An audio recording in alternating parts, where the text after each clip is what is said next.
Have you heard of Cal Newport? He is one of the undisputed leaders in the productivity space with his book, Deep Work. He's just released his new book, Slow Productivity, published in March 2024. But will the concept of slow productivity work for you? Or is it just hype to capitalize on the fact that we are all burned out, overwhelmed, and distracted? In this video, I'll dive deep into what I liked about the book, what it's missing, and what you should know before you implement slow productivity practices. Let's dive in.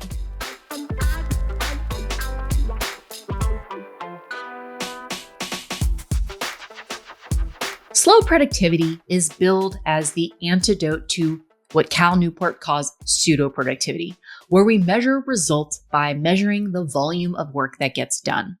So Newport's philosophy is that pseudo-productivity keeps us from focusing on what's really productive, which is pursuing meaningful accomplishment while avoiding overload.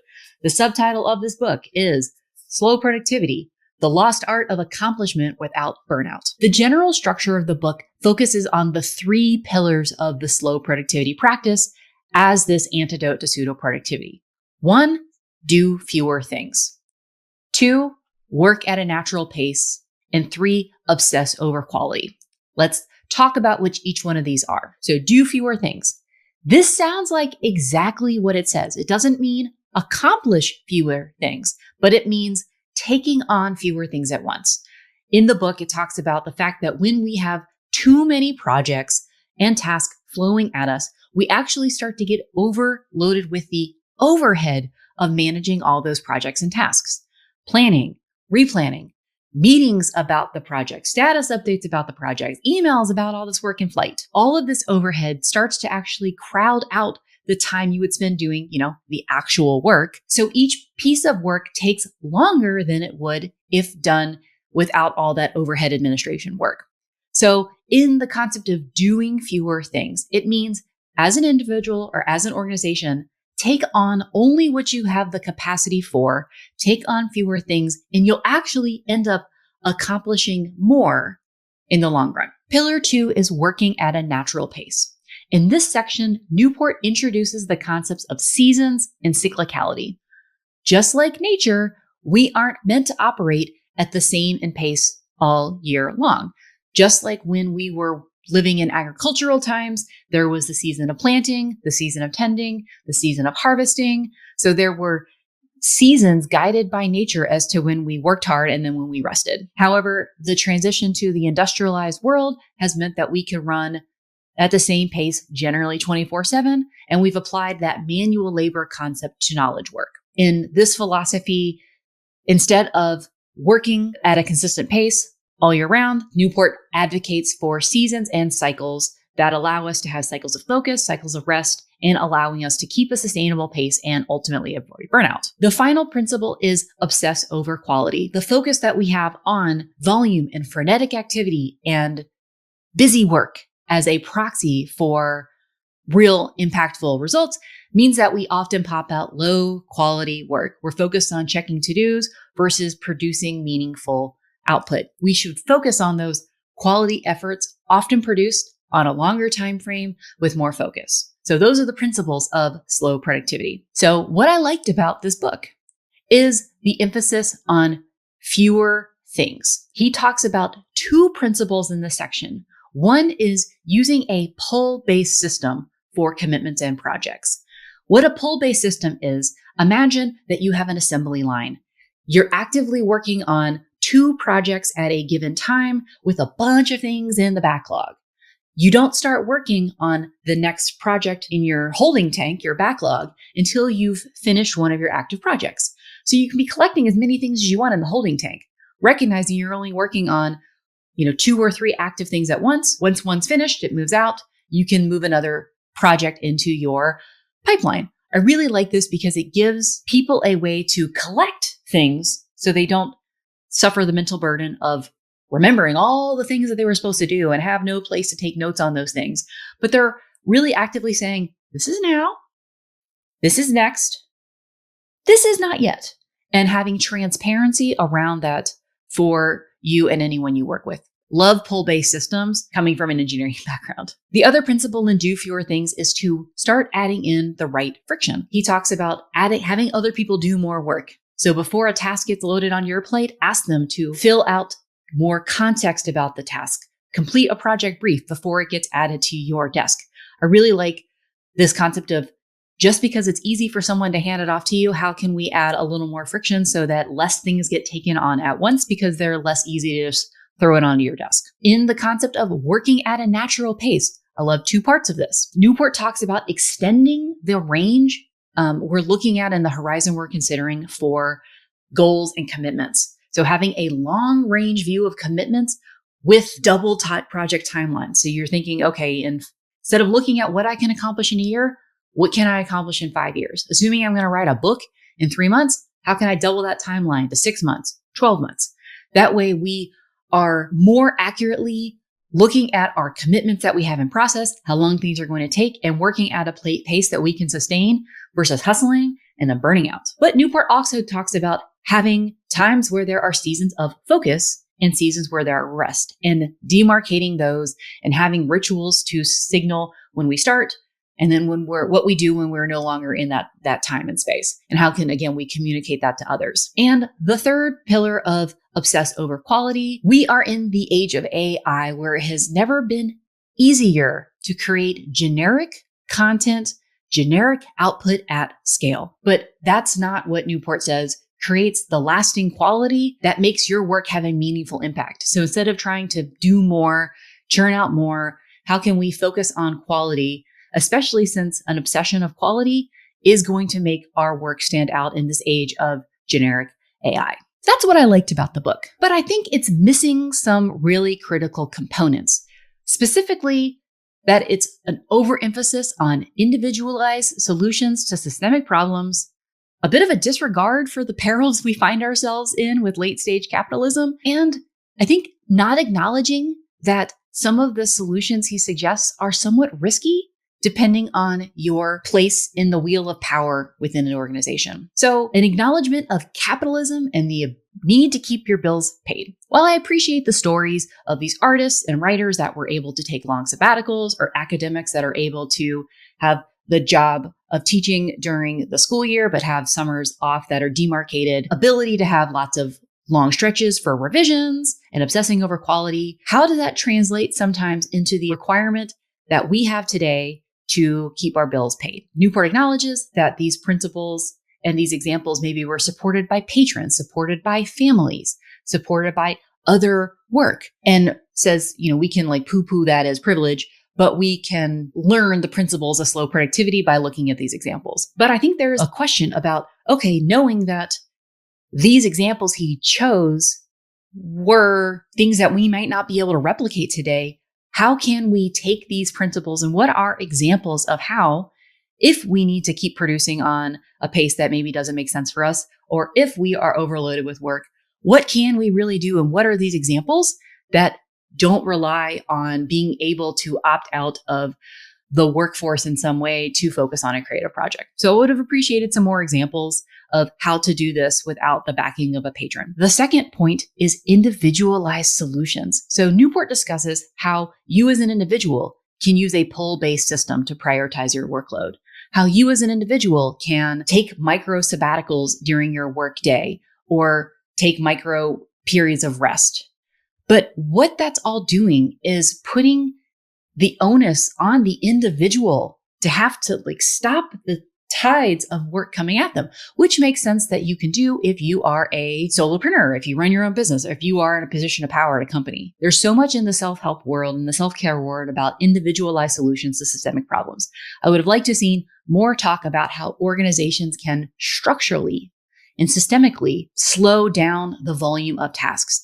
I appreciated his discussion about the Basecamp sprints process, but I would love to see even more organizational structures of adding more friction to slow things down, such as having meeting agendas, meeting memos, project charters, and actually the Basecamp shape up initiatives. I would love to have seen strategies to reduce tasks that no one needs to do based on organizational subtraction initiatives. So another book I would recommend if you're thinking about how can we stop the tide upstream for people who work in big organizations is The Friction Project. That's another new book that came out at about the same time. And it really focuses on how organizations as a whole can address friction, adding friction in to slow things down so we don't end up with piles and piles of work on our plate, and also organization-wide subtraction and friction fixing efforts in order to reduce the sludge of like admin that you shouldn't have to do anymore. Organizational solutions versus putting yet more onus on the individual to have to upstream push things away. The third challenge of this book for me is not acknowledging power dynamics. Are all of these solutions readily available to those who aren't sitting in the position of power in the organization? When I say position of power in the organization, meeting the norm of what power looks like in the organization, which is typically white, cis, able-bodied men, stating what's unfortunately true about the power dynamics in corporate America. Newport advocates for quiet quitting, not taking on extra assignments and not volunteering for initiatives and shutting down your workspace on time during certain portions of the year. He talks about doing this by deflecting taking on work, saying you're working on an additional project. What's not said here is that this option tends to be more available to those who have more luxuries granted to them, which is people that are proven to be quote unquote so good they can't be ignored, which is another Cal Newport book, or people who are granted more luxury where that is seen as an option versus as something that's going to potentially put their job in danger. So I would say evaluate for yourself whether or not you are in a position of power in the workspace where saying no to things without organizational support is going to make it seem like you're not being a team player and that you are combative, and whether or not you have the psychological and organizational safety to use those power dynamics if you're not sitting in a place of power within your organization. And the second part is, again, thinking about who takes care of the rest of your life. So in these seasonal areas of focus, or being able to protect time in the mornings or protect time in the evenings, Newport's figures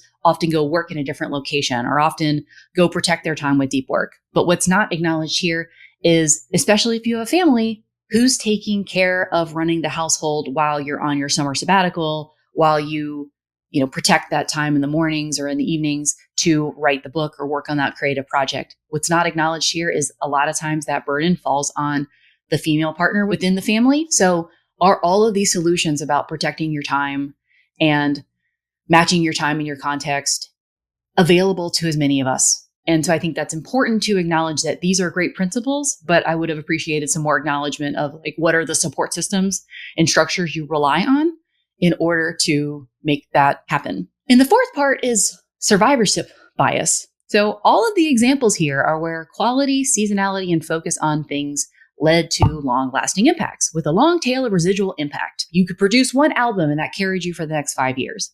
But what happens to those who publish occasionally with what they say is quality, yet it doesn't work? You publish the book that you've been working on for a while and it doesn't get you the financial returns to carry you to the next book. What happens when you're not the author of a trilogy where people are willing to wait for the next 5-10 years for your next book to come out and they'll still buy your books? What happens if that's not you? What happens if we obsess over quality so much that we publish so infrequently, that we don't get in those early stage reps in order to increase their quality? Comedians talk all the time about how they rehearse their sets over long periods of time, but they do those reps in public. Sometimes I think of obsessing over quality as what if we don't publish often enough in order to get our reps in order to improve the quality of what we're doing? Do these principles only work for those who are already so good they can't be ignored, and then have the luxury of being able to decline tasks, to have work that continues to generate revenue for them over a long period of time, to kind of buy their way into being able to dedicate periods of time because, again, they're getting financial backers from other sources? Or does this hold when you're not creating these creative works of genius with the residual impact? So ultimately, what you should know. This book is really designed for knowledge workers and specifically creators that have a lot of autonomy. If you have a large amount of autonomy because you work for yourself or you've earned a lot of leeway, the tools in this book are actually very useful. Again, I've implemented the pull-based project methodology based on something that Cal talked about in an article that inspired this book a couple years ago. And it's been transformative for the organizations that I work in because for me or for the small organizations I work with, we are able to titrate our projects slowly in order to manage our own capacity. Even if you work in an organization, it's incredibly helpful to visually show all your workload and be transparent with all the matrix people that give you tasks, managing up, managing down, managing all from your peers, in order to have a comprehensive list of all your workload so you can transparently ask for help from your managers, where your managers can help you shift workload, prioritize workload, advocate for more resources.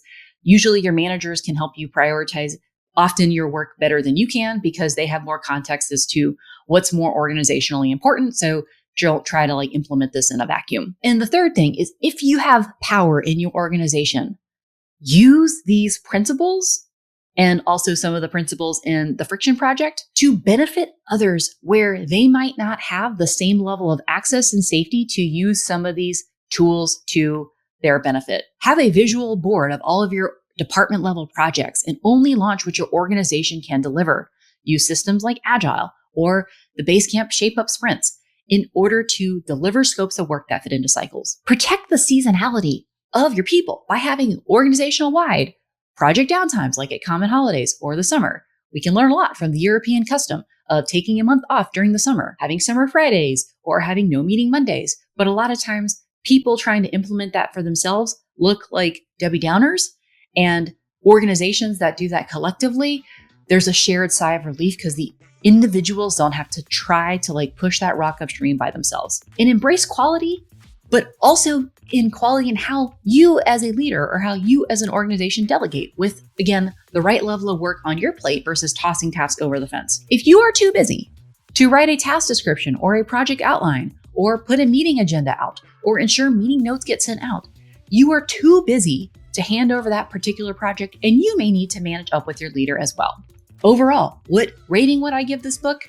If you haven't read any of Cal's books before, I would give it a 4 out of 5 stars because the principles in the book are useful.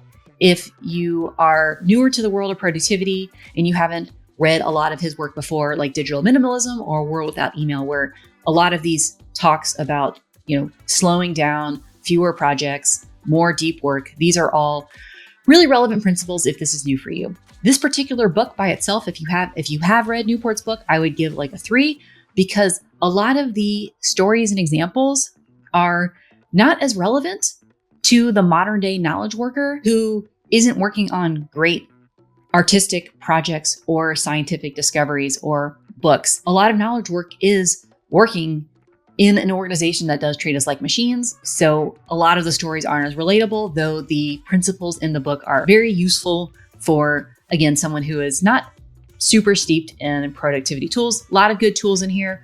The stories are a little thin. I'd love to know what you thought of the book. If you've read it, if you agreed with my assessment, stay tuned for more deep thoughts about business and future book reviews.